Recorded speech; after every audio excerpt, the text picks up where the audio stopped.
सभी विद्यार्थियों का पुनः आपके अपने इस YouTube चैनल में बहुत बहुत स्वागत है। जैसा कि आप ये थंबनेल देख पा रहे हैं, हिंदी अनिवार्य कक्षा 12 का बोर्ड परीक्षा 2023 के लिए RBSE ने मॉडल पेपर जारी कर दिया, ब्लूप्रिंट जारी कर दिया, पेपर पैटर्न जारी कर दिया है। मॉडल पेपर को हम सॉल्व कर चुके थे, वो वीडियो यदि आप लोगों ने नहीं देखा तो ज़रूर देख लें। इस वीडियो में हम उस ब्लूप्रिंट को समझने वाले हैं, पेपर पैटर्न को समझने वाले हैं कि किस टॉपिक में से कितने नंबर आपके पूछे जाने हैं। अगर आपने ये पैटर्न अच्छी तरह से समझ लिया तो वास्तव में बहुत अच्छे नंबर आएंगे आपके। और इसको मैंने बहुत ही सरल तरीके से समझाने की कोशिश की है। ये यहाँ पर हिंदी अनिवार्य कक्षा 12 का ब्लूप्रिंट पेपर पैटर्न बता रहा हूँ मैं कि किस टॉपिक में से कितने प्रश्न आएंगे और किस प्रकार के वो प्रश्न होंगे। तो बहुत ही अच्छी तरीके से ध्यान लगा करके समझिए कि बोर्ड पेपर 2023 में जो 80 नंबर का आने वाला है उसको हम यहाँ समझने वाले हैं। तो सबसे पहले ध्यान दीजिए कि आपके पेपर में 4 खंड आने वाले, खंड ए, खंड ब, खंड स और खंड द।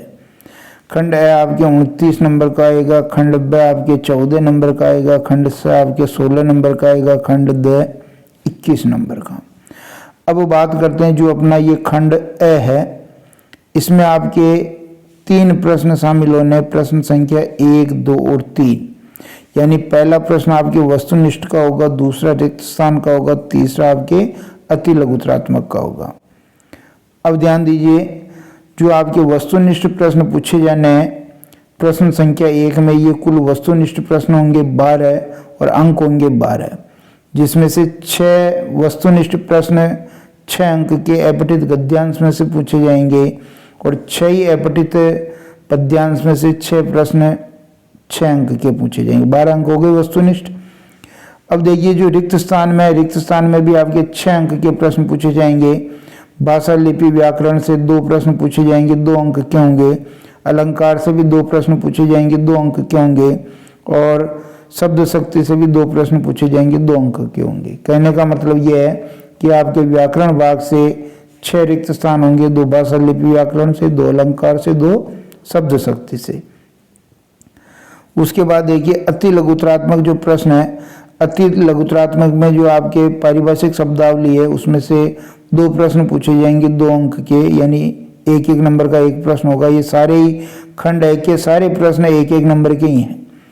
फीचर और आलेख पर 1 प्रश्न पूछा जाएगा आपके, ये 1 प्रश्न ही होगा 1 अंक का। और आरोप, काव्य और गद्य खंड से 2 प्रश्न पूछे जाएंगे, ये भी 1-1 होंगे, कुल 2 अंक के होंगे। इस प्रकार आपके नीचे और है ये वितान। वितान में से आपके 6 प्रश्न पूछे जाएंगे, ये भी 1-1 नंबर का होगा, कुल 6 नंबर के हो गए। इस प्रकार देखिए 6, 2, 8, 1, 9, 10, 11 नंबर के आपके अति लघुत्रात्मक हो गए, 6 नंबर के रिक्त स्थान और 12 नंबर के आपके वस्तुनिष्ठ। इन सबको जोड़ेंगे तो आपकी जोड़ 29 नंबर बैठ जाएगी। ठीक है। अब देखिए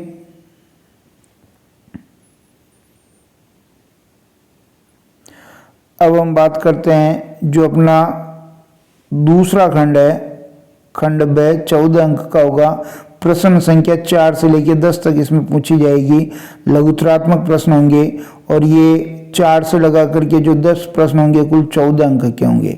प्रश्न कितने हो गए ये आपके देखिए 7 प्रश्न हो गए। कितने प्रश्न हो गए?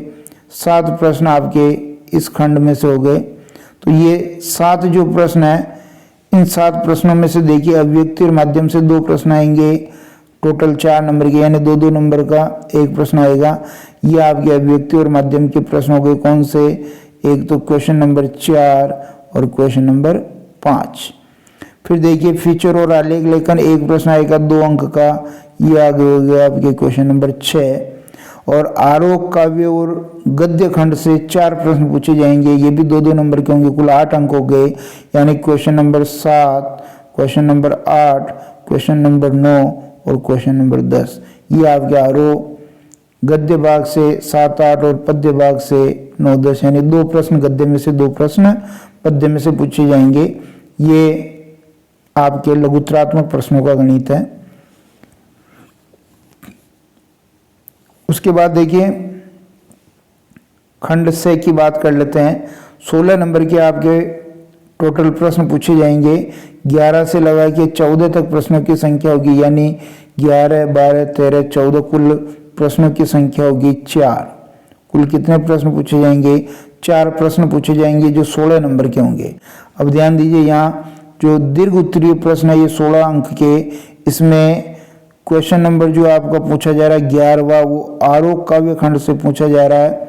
क्वेश्चन नंबर 11 जो पूछा जा रहा है आरोप काव्य खंड से पूछा जा रहा है, जो एक प्रश्न होगा 3 नंबर का।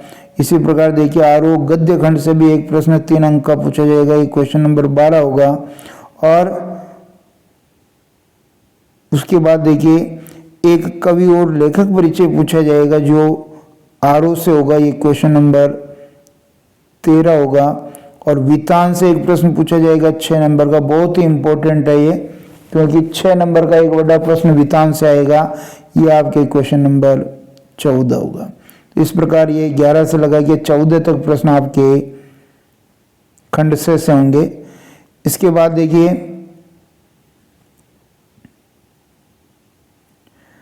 खंड द की हम बात कर लेते हैं। ये जो खंड द है, खंड द में 21 नंबर के प्रश्न पूछे जाएंगे और क्वेश्चन होंगे देखिए 15, 16, 17, 18। इसमें भी आपके कुल जो प्रश्न होंगे वो 4 प्रश्न होंगे।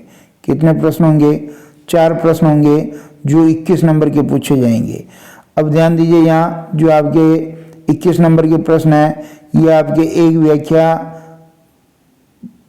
काव्य खंड से पूछी जाएगी, ये 6 नंबर की होगी। और क्वेश्चन नंबर 15 यानी एक प्रश्न होगा 6 नंबर का, क्वेश्चन नंबर 15। इसी प्रकार एक व्याख्या आपके गद्य खंड से पूछी जाएगी, ये भी 6 नंबर की होगी, क्वेश्चन नंबर 16। और एक कार्यालय पत्र आपसे पूछा जाएगा क्वेश्चन नंबर 17 में, जो 4 नंबर का होगा। और एक निबंध आपसे लिखवाया जाएगा क्वेश्चन नंबर 18 में, ये 5 नंबर का होगा। इस प्रकार ये खंड द आपके 21 नंबर का है, क्वेश्चन नंबर 15, 16, 17 और 18।